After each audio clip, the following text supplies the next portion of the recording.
Hi guys, it's me, Mikay Scanap, 22 years old, 4 years CKD patient. Tara, samahan niyo pala ako ngayong araw. Lunes na naman, kaya eto, dialysis ko na naman. Maaga pala akong sumakay dito sa may paradahan ng van. Ilang minutong pag-aantay ay lumarga na pala kami.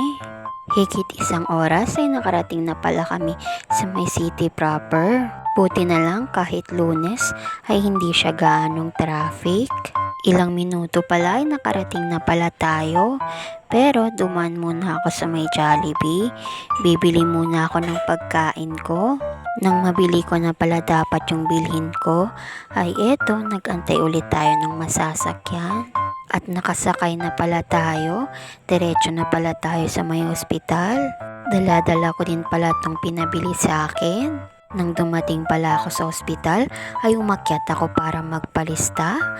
Pagkatapos kong magpalista, ay bumaba na ulit ako. May pupuntahan kasi kami ngayong araw, kaya sumama ako. Pupunta lang pala kami sa mall, magbabayad ng kuryente. After pala kaming nagbayad ng kuryente, ay bumili ako ng Crazy Lemons. Medyo nauhaw na rin ako, kaya bumili ako.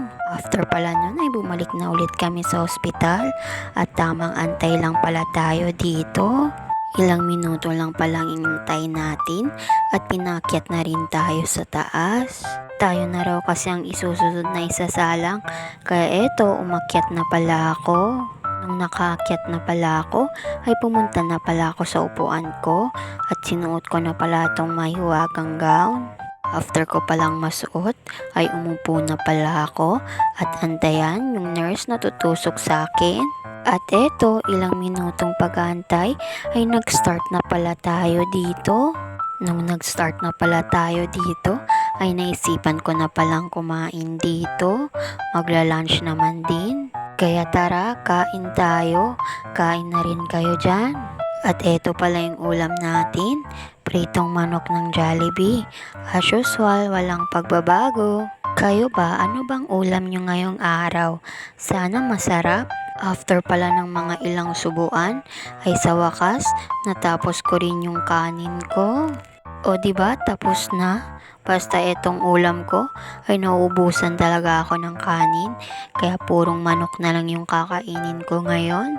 Nang naubos ko na pala yung kanin ko dito, ay tamang antay lang pala tayo na matapos yung 4 na oras na pagdadialysis ko.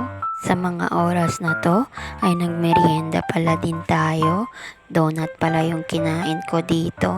Sponsor by Ma'am Edel. Thank you pala sa pa-donut niyo, ma'am. Ang sarap talaga ng donut. Lalong-lalo na talaga pag libre. May walang ganon. Sa mga oras na to, ay binuksan na pala nila yung ilaw. Malapit na kasi ako matapos. At malapit na rin matapos yung ibang kasama ko. After pala ng mga ilang minuto, ay eto, tapos na pala tayo. Tatanggalin na pala yung needle. Masakit talaga siya pag tinatanggal na yung needle. Masakit na masarap, ewan ko ba. At nag-rest lang pala tayo saglit, tapos umuwi na. Kaya hanggang dito na lang. Bukas ulit. Salamat!